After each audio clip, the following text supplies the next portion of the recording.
Enggak, aku biayai semua perbaikannya di sepeda itu aku semua yang memperbaiki. Enggak pernah aku minta ganti. Tapi cuman semua nota tak simpen memang sama aku. Tuh. Terus tapi nggak ngerti ya gimana ceritanya tahu-tahu sepedaku tuh diminta, sepeda itu diminta. Disuruh masukkan ke gudang. Alasannya nggak ada suratnya. Padahal sudah lebih dari 2 tahun sepeda itu tak pakai. Dan tidak pernah terjadi apa-apa gini loh.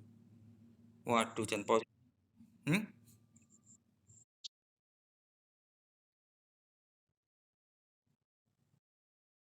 Iya, kalau untuk sepeda yang ini sekarang ya, sejak ini, heeh, nggak karena aku mikirnya gini dulu. Aku berpikir begini, nanti tahu-tahu dia marah gini loh. Itu sepeda kamu sing pakai kok aku yang suruh nyervis kan gitu. Nah, tapi karena sakingnya diambil kan sama dia kan ya. Terus jadi akhirnya aku pakai sepeda ini. Nah, aku lah pakai sepeda ini untuk biaya servis itu pasti aku akan ngomong, pasti aku klaim kan gitu. Meskipun hanya 20.000 loh ya, aku klaim. Aku jengkel Wisan. Banyak ketidakadilannya sudah sama aku sekarang akhir-akhir ini. Sampai aku juga nggak ngerti gitu loh. Kalau dulu kan aku merasanya begini, waduh orang ini baik ya sama aku gini. Pas aku lagi butuh kerjaan, dia ngasih kerjaan. Pas aku butuh tempat tinggal, dia ngasih aku tempat tinggal. Pas aku lagi butuh sepeda motor, dia ngasih aku sepeda motor. Gitu. Terus, jadi aku kayak jadi merasa gimana ya, merasa hutang budi, merasa punya jasa, merasa apa dan lain sebagainya. Terus sampai akhirnya suatu hari itu aku bisa bisa sadar tuh begini. Sebetulnya untuk bosmu nyari tukang yang lebih pintar dari aku bisa. Untuk nyari orang yang lebih dipercaya, lebih hebat dan lebih apa dari aku bisa. Yang tidak bisa. Kenapa kok mereka tidak dipakai sama bosku? Karena mereka tidak bisa dibodohi seperti aku. Kesadaran itu akhirnya membuat aku untuk rebel gini ya. Aku nggak peduli wis. Aku nggak peduli. Aku mau pecat dari tempat ini, aku tidak peduli. Aku mau diusir dari tempat sini pun aku juga tidak peduli. Gitu. Jadi perasaan dibodohi, kesadaran bukannya aku ngomong, kesadaran kalau bahwa selama ini aku tuh sebetulnya tuh dibodohi. Mau bilang loyalitas, oh luar tidak ada yang seloyal aku. Aku nggak pernah ngeyel, aku nggak pernah bantah. Gini, gini, coba bayangkan ya gini ya, 80.000 Pak, satu hari. Padahal kalau ada orang yang butuh aku atau teman-temanku yang tahu aku itu dia bilang gini, kamu kok mau ya dibayar 80.000? Kenapa gini kan ya? Aku bilang, oh bosku itu punya banyak jasa sama aku. Waktu itu aku nggak ada kerjaan, aku ngelamar di sini diterima. Atau aku nggak bisa bayar kos-kosan, aku bilang mau tidur di sini kasih tempat. Waktu pas orang sakit, papaku sakit, bosku ngasih aku uang dan lain sebagainya banyak. Aku punya utang budi banyak di tempat ini gitu. Tapi temanku bilang begini, sebetulnya bukan itu alasannya ya segini. Kenapa dia berlaku begitu sama kamu? Kenapa dia memperlakukan kamu begitu? Supaya kamu betah di tempat itu. Dengan kamu betah di tempat itu, dengan rasa sungkanmu yang gede itu tadi, mudah untuk mereka itu membodohi kamu. Mana ada orang baik, mana ada orang selevel kamu itu mau dibayar 80.000 satu hari. Tidak ada. Terus mau sampai kapan kamu akan tetap berada di tempat ini? Menunggu berapa tahun kamu untuk bisa nikmati gajian 100.000? Sementara di luar tuh banyak sekali orang-orang yang berani bayar mahal ke kamu gitu. Aku masih berpikir Pak, berpikir begini. Kalau aku keluar dari tempat ini dan aku masih harus ikut orang lagi, ya gimana ya? Belum tentu juga orang yang aku ikuti itu lebih enak dari orang ini loh. Belum tentu juga di luaran sana orangnya lebih melek dari orang ini gitu. Jadi aku berpikir aku putuskan selagi aku masih bisa ada waktu gitu ya. Aku pengen menata hidupku tuh begini. Ini kejadian dari Supra itu tadi loh. Aku begini, nggak tahu bagaimana caranya. Pokoknya aku harus punya sepeda sendiri. Nggak peduli ada surat atau tidak ada surat, aku tidak peduli. Yang penting aku harus punya sepeda sendiri. Kalau nanti aku udah punya sepeda sendiri, nanti terus aku berkembang. Aku nggak mau tinggal di sini. Aku harus cari tempat tinggal buat aku sendiri. Nggak tahu itu kos, kontrak atau apa atau bagaimana. Yang penting aku tidak ada di sini. Supaya kalau dan teman-teman sing ngajak aku ngasih aku tender, aku bisa berangkat. Itu, aku bisa ikut tender teman-temanku. Jadi tidak ada keterikatan lagi di sini. Ada, tapi tidak sekuat dulu ini karena pelan-pelan tak putusin gini. Ada beberapa proyek kan yang aku dapat tapi aku nggak bisa turun tangan sendiri. Aku percayakan sama temanku, percayakan sama temanku dan hasilnya selalu nggak karu-karuan gitu. Dan aku nggak mau hal kayak gitu-gitu lagi itu terjadi, aku nggak mau. Jadi aku mikir gitu, sudah wis aku nggak di sini begitu. Mungkin nanti sambil berjalan waktu aku akan nabung. Entah itu aku bisa beli apa, alat apa, sedikit-sedikit gini ya. Mungkin alat-alat yang besar kayak geraji mesin yang harganya sampai 5 juta, 7 juta itu mungkin nanti aku akan kredit. Mungkin aku akan bangun tempatku sendiri, aku bisa bikin workshopku sendiri gini. Kalau masalah karyawan aku nggak bingung gini. Raffi bisa dah ajak kerja udah. Mas Nurul itu tak ajak kerja juga bisa dia udah. Kebikinnya gitu.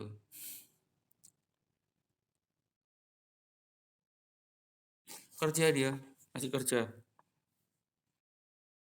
Tapi beberapa kali,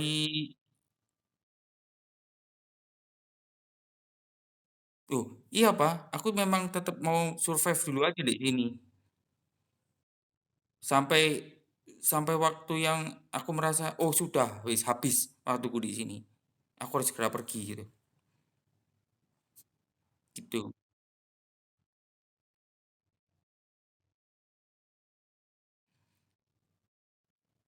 Enggak, kayaknya aku lebih maju lagi deh. Kayaknya sampai aku punya tabungan buat aku modal buka muka sendiri. Ya meskipun hanya modal, ya mau dibilang modal nekat, tapi bukan nekat yang konyol ya, enggak. Nekat yang harus ada perhitungannya juga sih.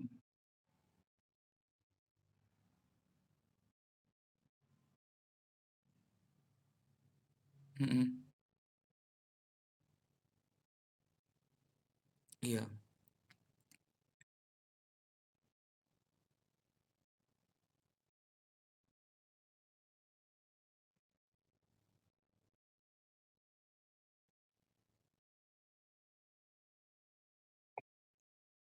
mhm, mhm,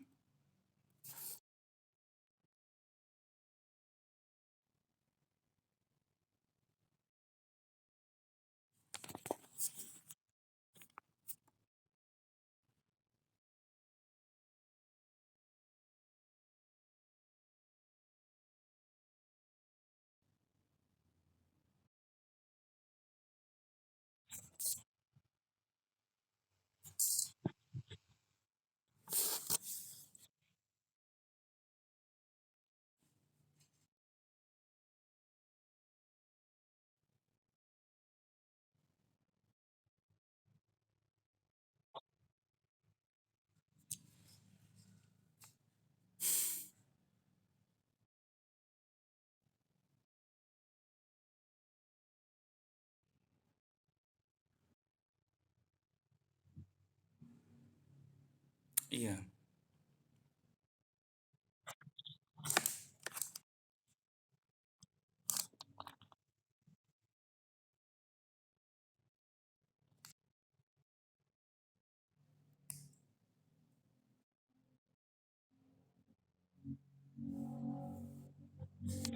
mhm,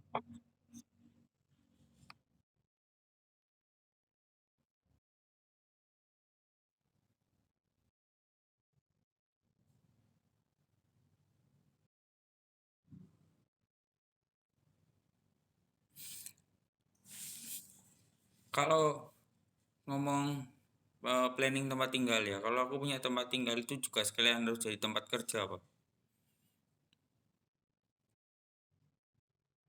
Iya, karena kalau aku pilih tempat tinggal ada gimana?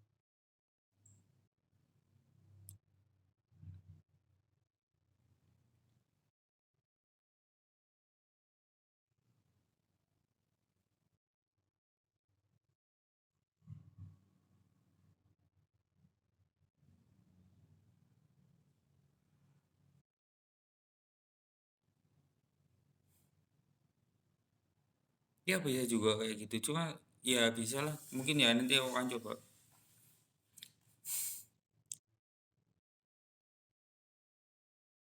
Ya,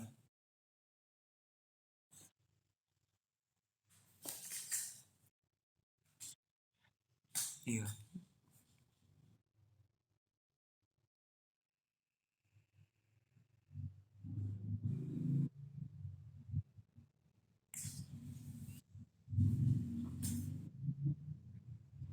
Ya, gini lagu gereja yang bilang, semua yang terjadi di dalam hidupku, ajarku menyadari kau selalu sertaku.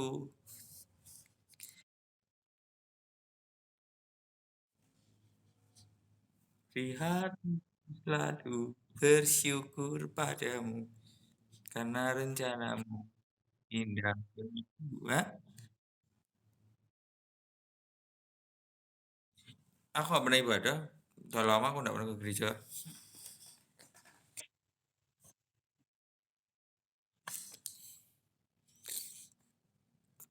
Ya enggak lah, enggak lah. Masa aku ke gereja tunggu didatangi sama pendeta. Akunya aja memang yang enggak mau, yang enggak anu.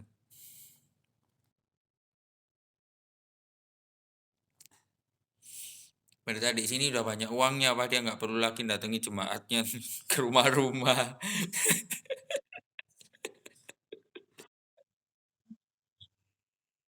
Iya, jemaat udah. Wah ini jemaat ya prospek ini, apalagi modelnya kayak aku gini. Wah nggak prospek ini, nggak bisa, biarin lah. Biarin aja jadi domba yang tersesat gitu.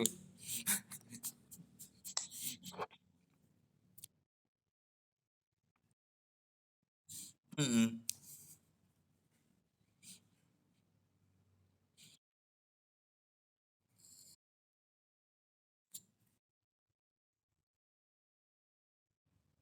Iya,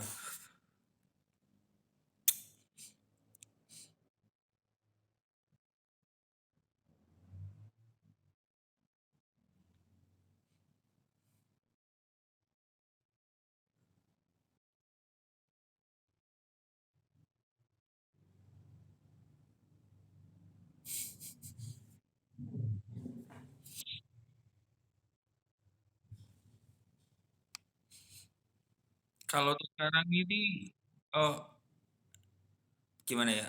Aku punya rencana sih, ya. Semua orang kan pernah punya, pasti semua orang punya konsep untuk rencana di hidupnya, ya kan ya. Pada saat rencana kita tidak jadi atau gagal, it- yang bilang gagal, yang bilang konsep kita berantakan, itu sebetulnya salah. Kenapa aku bisa bilang begitu? Karena begini, pada saat kita berencana dan rencana kita gagal, itu hanya karena kita menggagalkan, kita bilang, aduh gagal rek gini ya, waduh kok nggak jadi ya, waduh kok gini ya, gitu ya.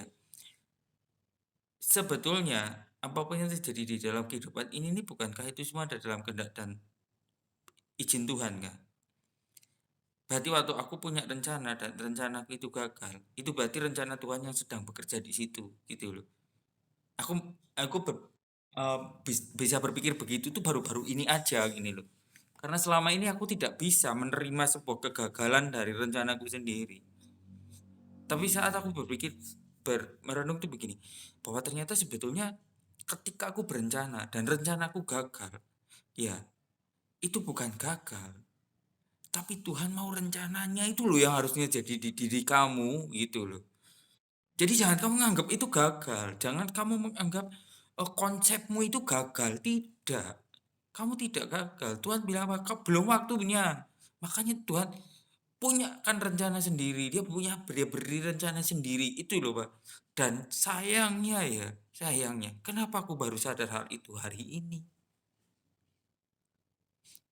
Kenapa aku selalu menyalahkan diriku kalau gagal gini loh. Aku bikin sebuah perhitungan yang sangat amat matang. Jadi ketika ini gagal, aku harus bikin rencana A, gagal B, C, D, E sampai Z, aku harus persiapkan itu semua gini loh. Mengatasi semua ini gini. Aku berpikir hidupku tuh lelah tuh hanya untuk kayak gitu ya ternyata. Jadi, jadi oh, apa ya? Kebanyakan apa ya? Jadi untuk ya menerima kegagalan diri sendiri kan sulit ya. Sulit banget ini. Tapi ketika kita menyadari bahwa oh Tuhan, Tuhan lagi gitu. Tuh. Jadi untuk aku menerima bahwa ini tidak gagal. Oh berarti ini Tuhan bilang ini tidak boleh sekarang ini. Gitu. Dia kasih rencananya buat aku. Yo jalanin ini deh. Jalanin. Jangan pakai akalmu dulu. Ayo jalan lo pakai jalanku. Lakukan sebaik yang kamu bisa. Gitu. Meskipun tapi aku bukan berarti aku tidak membuat rencana, Bah, ya. Aku tetap bikin rencana. Ya salah satunya tadi gimana nanti aku bekerja gini. Terus habis gitu juga gini. Nanti gimana nanti aku akan ngurus surat cerai atau bagaimana gini ya. Siapa dulu yang tak datangi, terus dari jalur mananya dulu gitu. Tuh. Nah, tapi itu nanti. Karena seandainya kata aku masih tetap bekerja di tempat ini, Pak. Jangankan untuk ngurus surat cerai, Pak. Untuk aku bikin kartu BPJS saja itu lo nggak bisa. Kenapa nggak bisa? Karena gajiku sedikit. Kalau aku libur 1 hari, potonganku itu 160.000. Banyak. 1 hari aja aku nggak masuk, aku dipotongnya 160.000, Pak. Tuh. Nah, mau 160.000 kalau buat aku sekarang-sekarang ini, ya sangat besar Pak nominalnya Pak. Meskipun itu kalau nanti tak beli-belikan apa itu nggak ada apa-apanya. Tapi ya gimana ya gitu. Jadi kalau aku tetap terus bertahan di sini Pak, ini mau gimana aku Pak? Sementara umurku semakin tua. 2025 itu umurku udah 40 tahun gitu.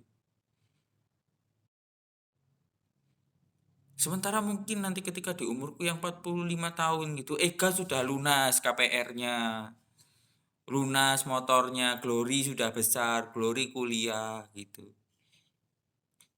Terus mungkin Dimas, dia sama Leni sudah berhasil dengan bisnis yang mereka rintis. Anak-anak juga udah besar, udah bisa mandiri. Terus aku mau gimana? Kan burger katanya. Bikin makanan kan ya? Kalau nggak salah dicita sama aku. Jualan makanan atau apa gitu, aku kurang jelas juga sebetulnya. Oh bukan, Leni nggak sarjana. Sarjana dari mana? Aku sama Leni, eh? Ya bekas itulah, jangan disebutin Pak, gak enak.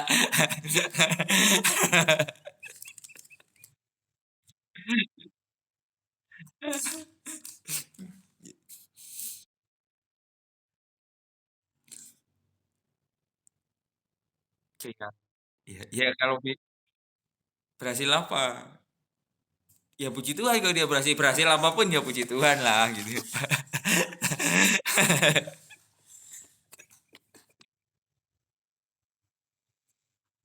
Iya Pak, ya meskipun gini ya, meskipun Pak ya, aku tuh kakak ya. Buat mereka itu aku tuh kakak.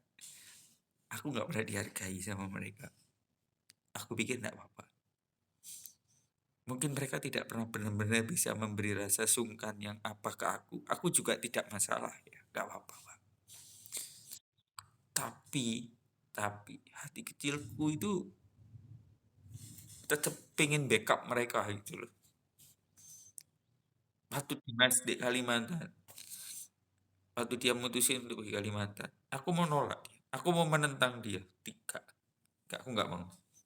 Daripada harus debat ya, daripada nanti apa ya, nah, dan akhirnya digagal kan. Dan pada saat gagal dia pulang ke Malang, dia bilang kamu tuh kok nggak ngomongin aku ya, gini gini gini. Oh, kok aku jadi makin salah ya. Aku kayak aku nggak mau gitu karena aku tahu dia tuh nanti itu gimana gitu loh. Pasti nentang deh, mesti debat sama aku. Aku capek udah kayak gitu, nggak mau. Tapi aku tetap sayang, aku perhatiin dia. Gimana kabar anak-anak di aku tetap cerita sama dia gini. Aku nggak banyak tanya sih sama Ega sih. Waktu pas awal-awal aku dengar Ega ke Bali gitu. Aku mikir mungkin oh dia dapat dapat panggilan main di Bali atau dia ikut acara tato apa dan apa gitu. Ternyata dia bilang aku kerja ya di sini di Bali. Kalau aku nggak merantau penghasilan di Wonosobo nggak nutut buat bayar ini, bayar itu, apalagi Glory mau masuk sekolah dan lain sebagainya gini. Aku sedih Bapak. Aku sedih aku bilang aduh aku kok nggak bisa bantu ya gini. Karena lebih sedih orang yang punya keinginan untuk keinginan tapi dia nggak punya apa-apa gitu loh. Ada rasa ingin menolong tapi nggak punya power gitu. Itu mau gimana, Pak? Itu sakit sekali sebenarnya saya aja. Itu. Jadi aku pikir ya aku hanya kadang tanya iya,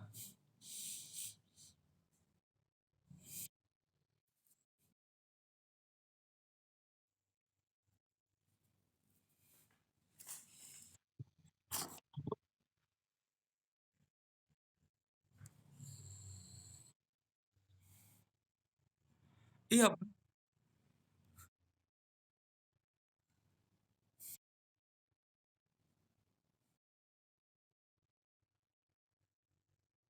mhm, iya,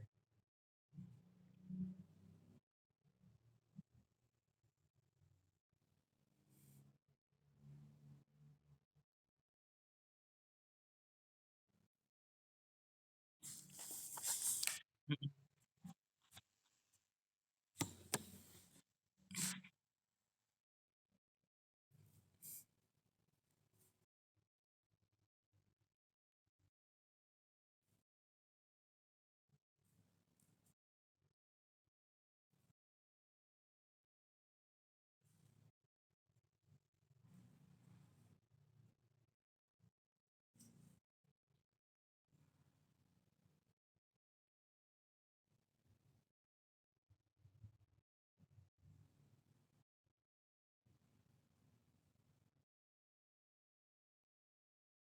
mhm,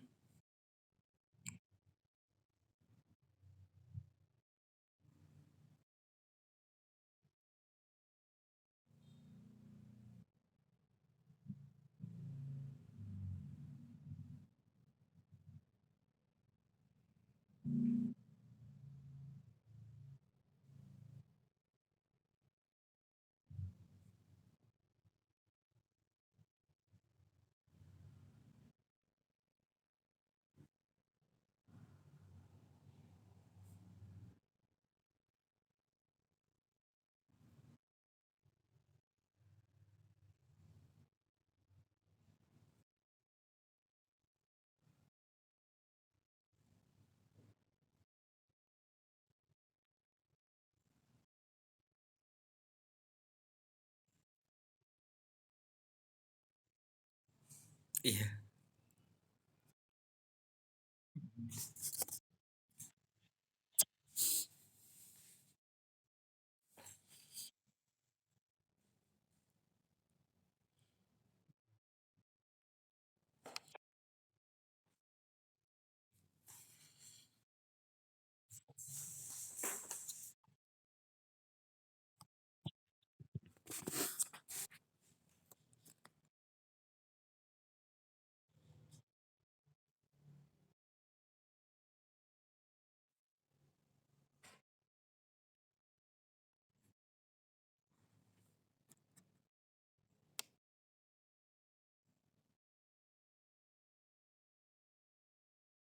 Iya, aku setuju. Aku juga begitu. Heeh, heeh, mhm,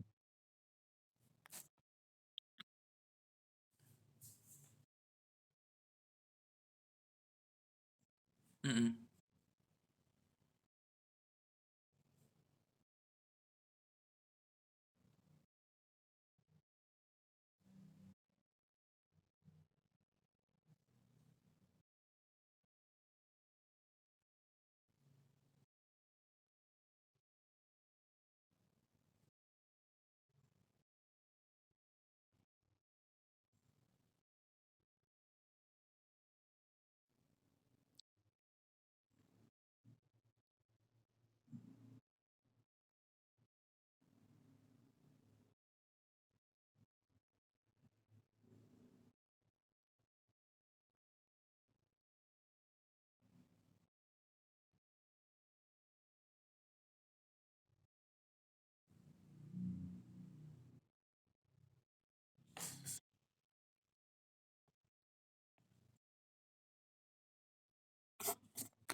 Iya.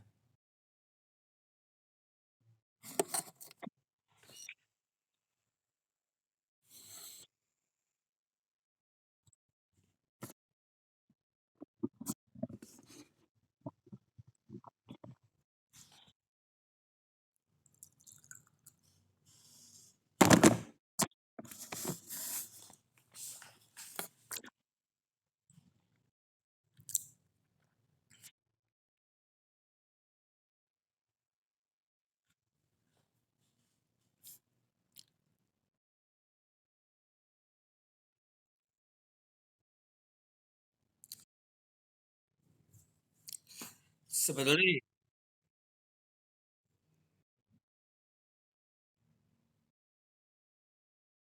oh,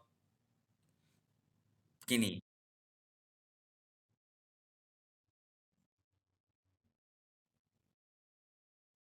2.400.000. Tapi kenyataannya aku tidak pernah terima 2.400.000.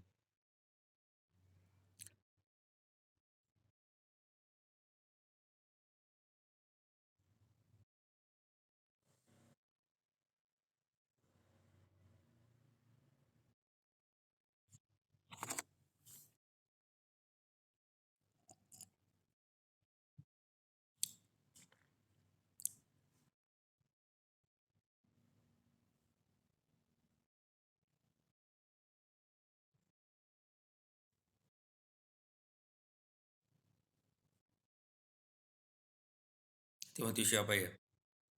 Mhm, mhm, mhm, mhm,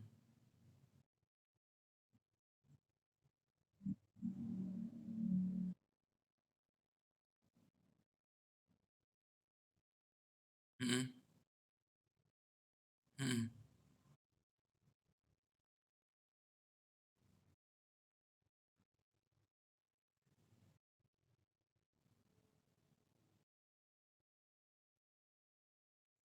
mhm,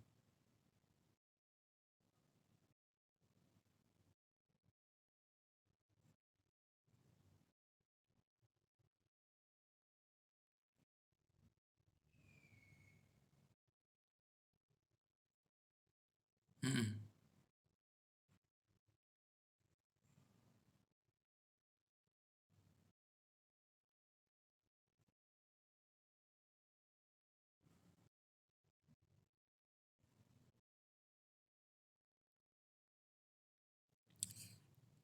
itu Kak, Gini, Pak. Itu sama kayak seperti hal begini loh. Kayak papa lagi sakit ginjal yang kemarin ya. Itu ada orang juga punya sakit yang lebih parah dari papa. Ya, dia nggak perlu operasi, begitu jemaat gereja datang didoain sama pendetanya, setelah itu dokternya check up, dia sudah baik-baik saja semua dan disuruh pulang, gitu ya. Papa pasti juga pengen mujizat yang sama kan? Iya kan? Semua orang juga pengen punya dapat menikmati mujizat anugerah yang sama kan ya. Tapi begini, Pak. Banyak orang merasa begini, kenapa kok aku enggak gitu? Kenapa kok dia? Kenapa Tuhan kok pilih-pilih gitu ya? Satu jawabannya aku dapat dari Pak Timotius Arifin itu bilang begini, jangan berharap untuk mujizat yang orang lain terima, kamu juga akan menerima. Kenapa? Tuhan punya hak prerogatif untuk menurunkan mujizatnya ke siapa saja. Tuh, ada orang yang dipanjangin umurnya malah malah jadi kurang ajar. Raja Hizkia contohnya, ya kan ya, 15 tahun Tuhan tambahi umurnya malah nggak jadi apa-apa dia. Gitu. Nah, Papa bercerita begitu ya, terus ada orang yang dapat uang sak begitu banyaknya. Memang, ya memang. Tidak ada yang mustahil bagi Tuhan. Tapi jangan lupa, realistis itu tuh bagaimana, Pak? Tuh. Kalau Papa bilang sama aku begitu ya, Mama mesti tangan kayak gitu sama aku. Pak, aku nih kalau kerja, loyalitas loh, Pak. Aku sadar, aku nggak pinter-pinter banget. Aku sadar penglihatanku nggak baik. Aku kalau kerja juga lama. Kenapa lama? Karena aku melihat itu harus dengan sangat teliti. Iya kan? Tapi Pak, yang aku hadapin Pak, itu orang kapitalis. Orang kapitalis, Tuhannya itu bukan Tuhan Yesus. Tuhannya bukan Tuhan Allah gitu, bukan. Bukan para dewa juga. Yang jadi Tuhan buat orang kapitalis itu apa? Profit. Jadi siapa yang bisa menghasilin profit, maksimum value, ya dialah yang akan diberi lebih. Meskipun nggak lebih-lebih banget gitu loh. Tuh. Aku sadari kok ada banyak faktor yang begitu gitu. Aku berpikir mau bagaimana dan bagaimana nanti aku akan ketemu orang yang seperti apa atau yang seperti bagaimana gini. Kenapa kok aku tidak kayak dia? Kenapa ini? Oh beda, beda anugerah. Anugerahnya beda. Maksudnya dengan untuk apa? Kenapa kok diberi anugerah yang berbeda? Supaya Tuhan melihat, supaya manusia itu bisa melihat bahwa Tuhan itu kalau berkarya itu variabel banget gitu loh. Variasinya banyak. Gitu. Gitu. Iya kan? Gitu. Heeh. Iya, kalau bilang iman, iya memang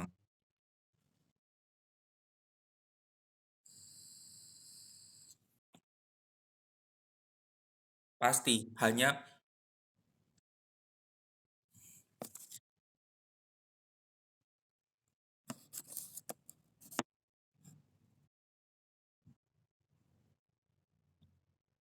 mm,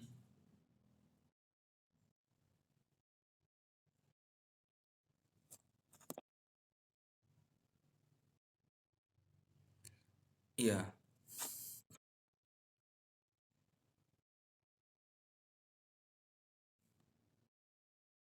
mm.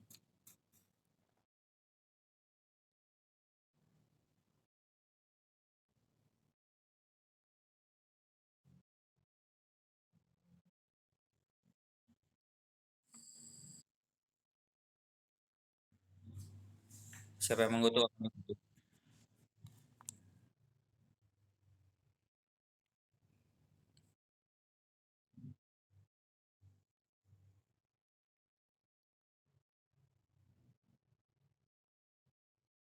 Mm.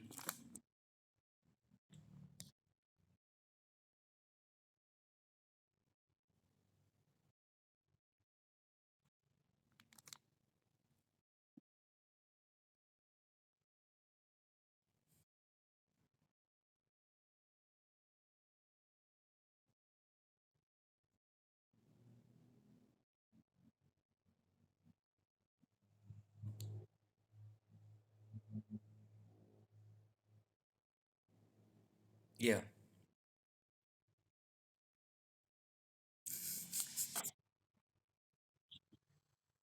pilihannya masing-masing.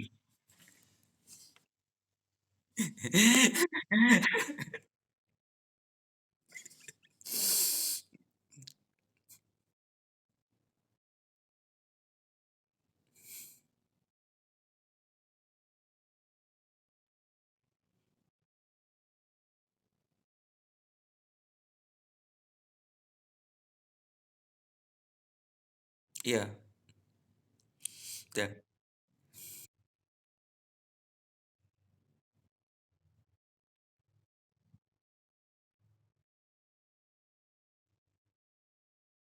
buat apa? Buat apa gitu kan? Iya,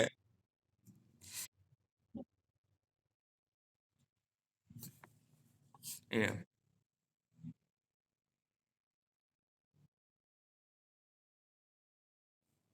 mhm,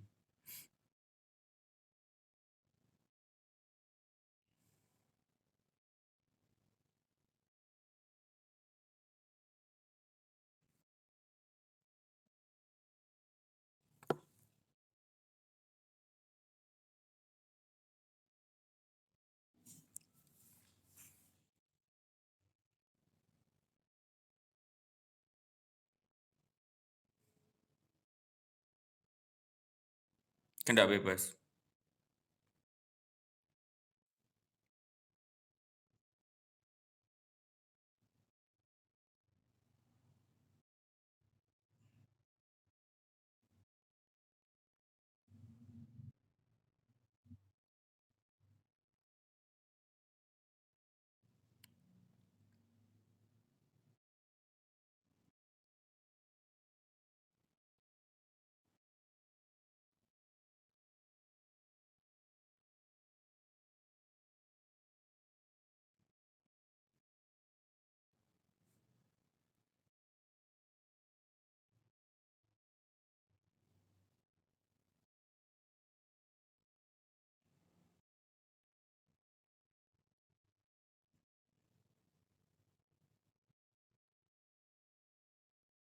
Iya,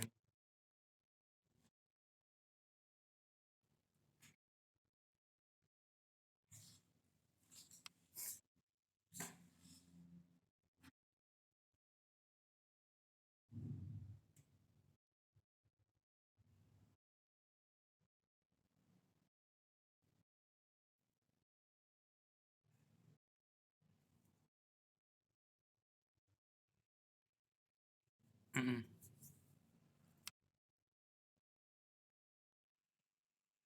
iya,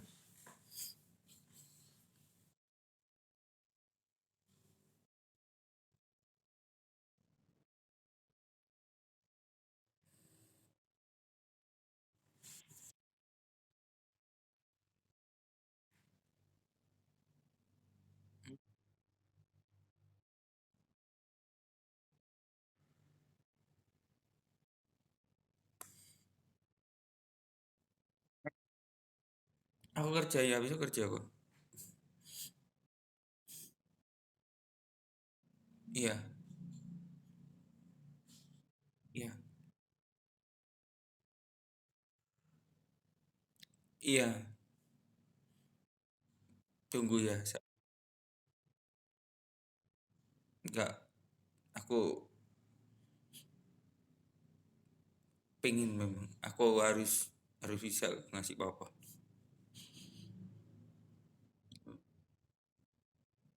karena gini, ya entah gimana sih, cuman aku hari-hari ini tuh kayak sering merasa sedih gitu. Kadang-kadang juga itu aku nggak sadar tuh aku nangis sendiri. Kenangan yang waktu masih kecil dulu, kayak semua itu kembali gini. Ya aku nggak ngerti kenapa gitu. Aku akhir-akhir ini juga jadi orang yang lebih tenang sih. Nggak gitu emosi.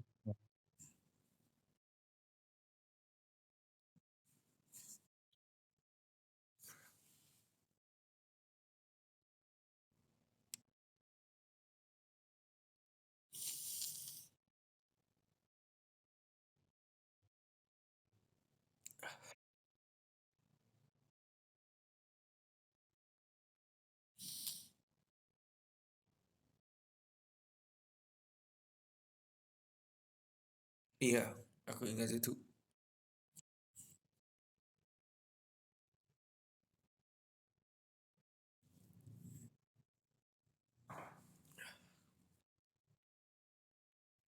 Mhm,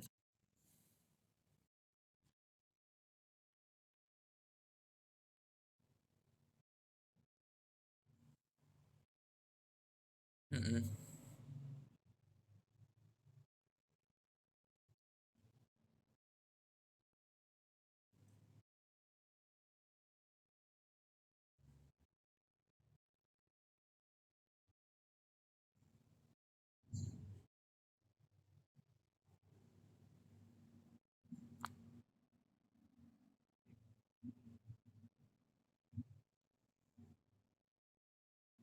mhm, iya,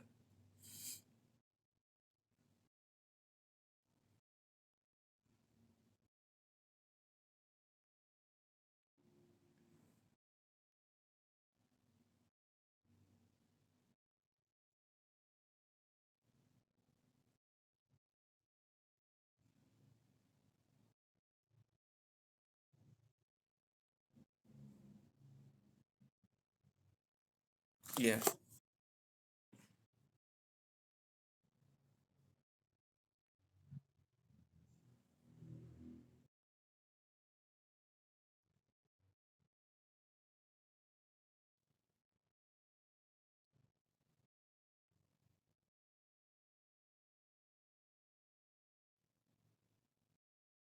mhm,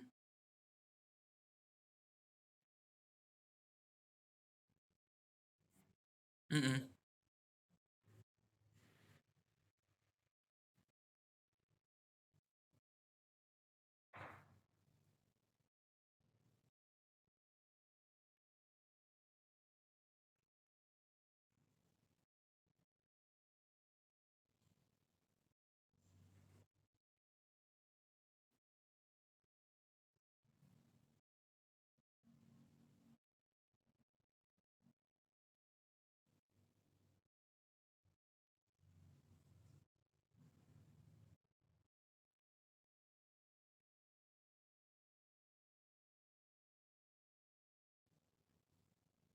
mhm, jauh, iya,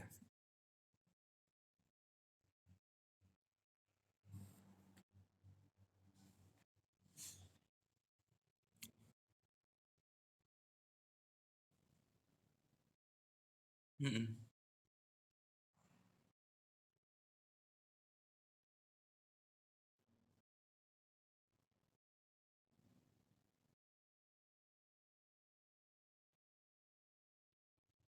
Orang Samaria ya? Mhm,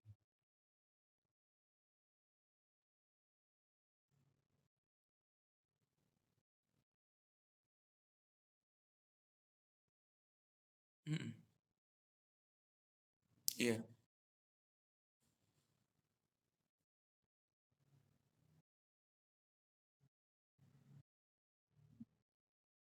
tapi jangan lupa orang Samaria itu 10 sukunya Israel loh, Pak.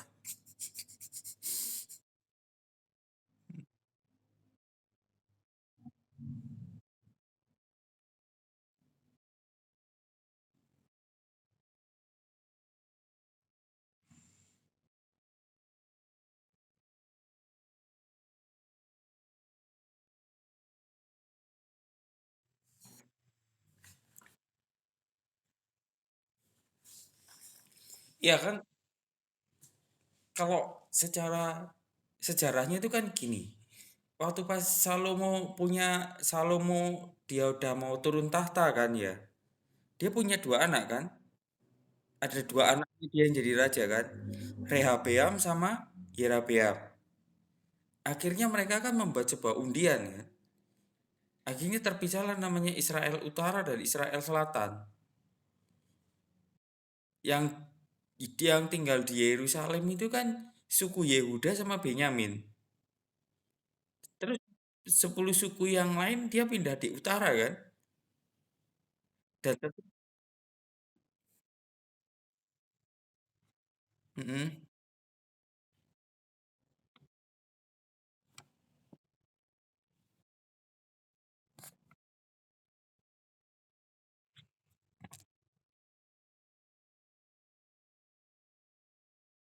Iya.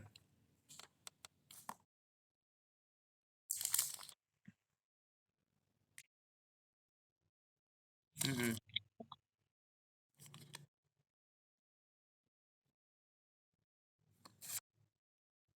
Mhm.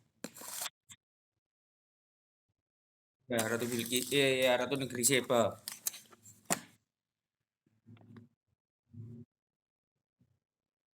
Mhm.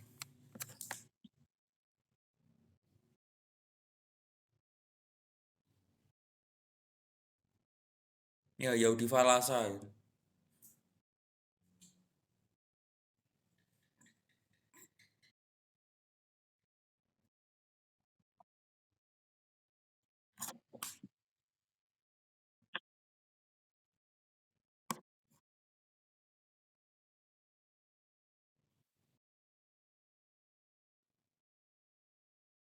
Mhm.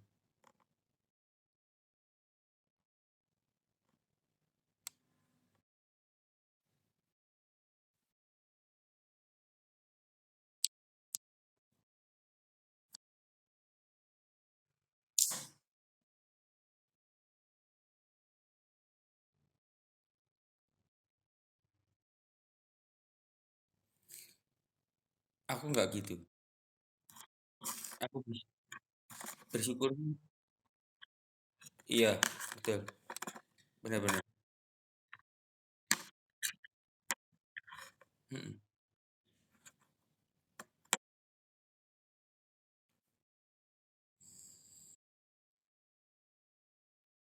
Iya, betul.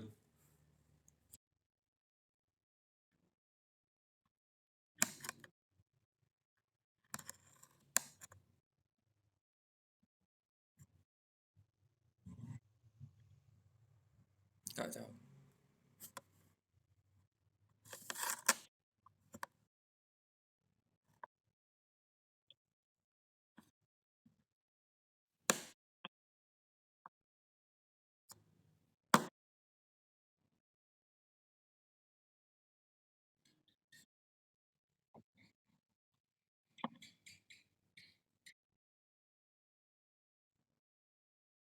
Mhm.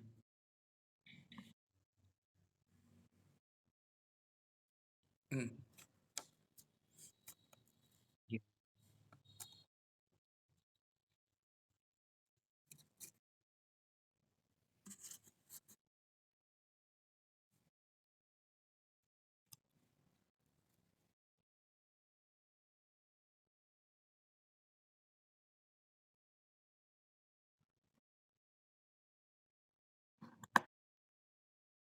Iya.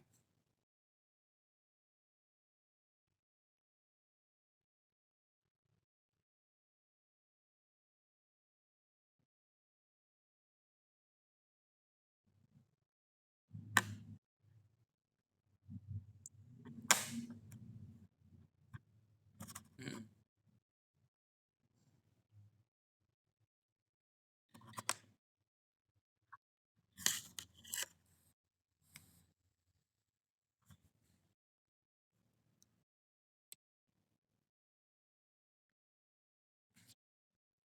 Iya, mereka lebih perlu sebuah validasi. Oh, tapi puji Tuhan loh, Pak, loh. Aku di sini tuh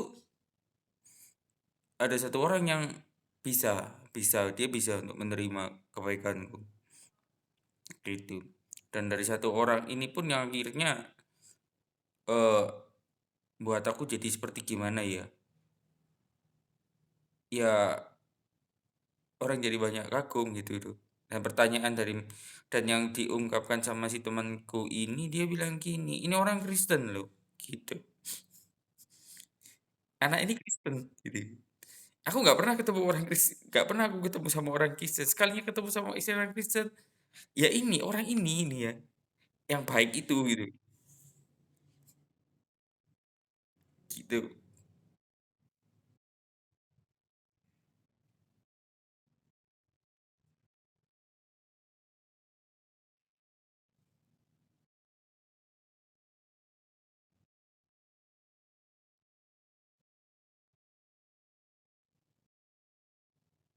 Mhm.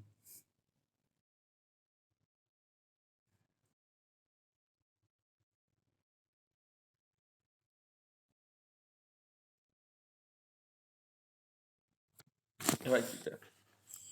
Kalaupun ada orang tidak bisa menikmati hal kayak begitu ya, dia, "Loh, kok baiknya cuma sama kamu, sama aku enggak?" Gini ya. Kalau orang bertanya begitu, aku akan kembali bertanya, "Memang kamu bisa untuk menerima? Kenapa kamu nggak bisa menikmati? Karena kamu tidak bisa menerima. Kamu tidak mau menerima." Itu loh. Jadi kalau dibilang kesalahan di mana? Ya bukan di aku. Mata air nggak pernah dia mengundang orang untuk ngambil air dari mata airnya kan.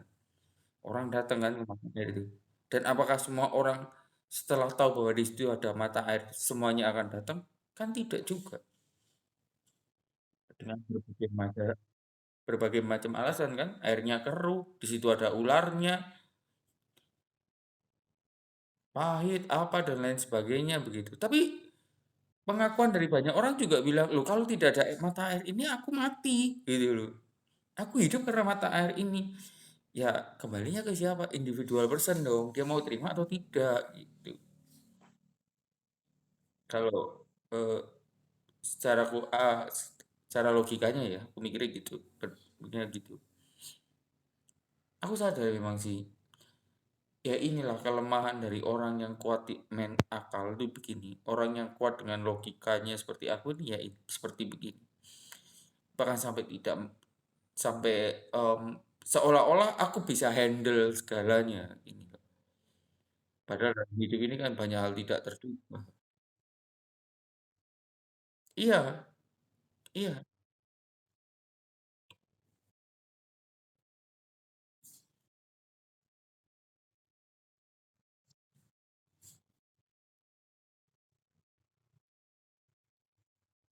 Mm-mm.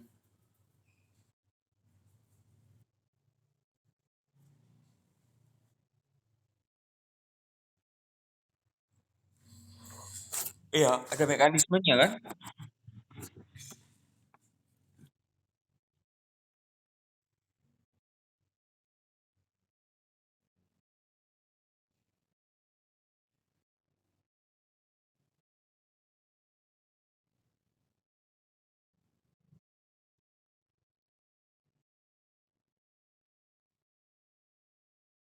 Mm-mm.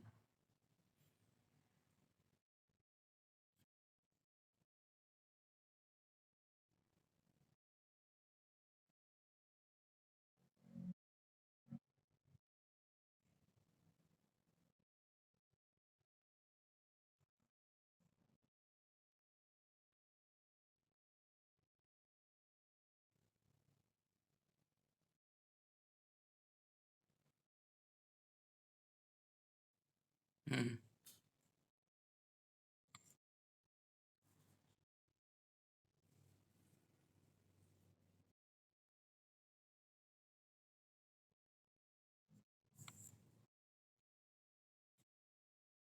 Iya. Mm-mm.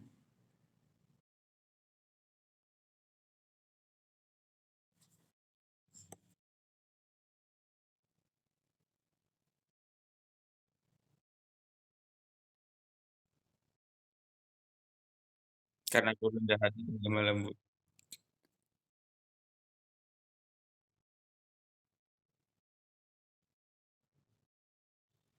Pan-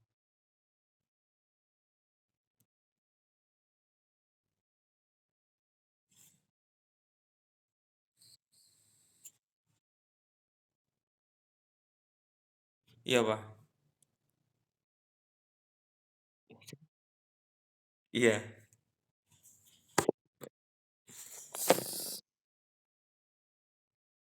Mm-mm.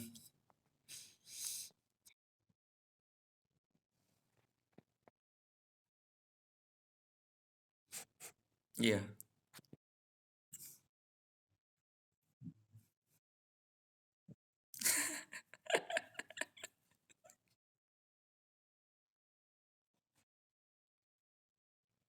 Mm-mm.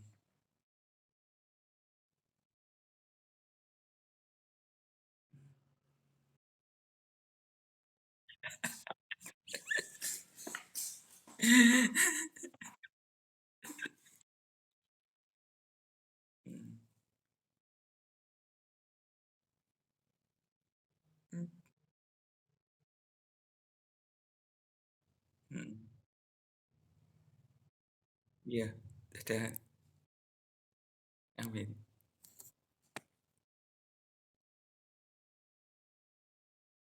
Iya.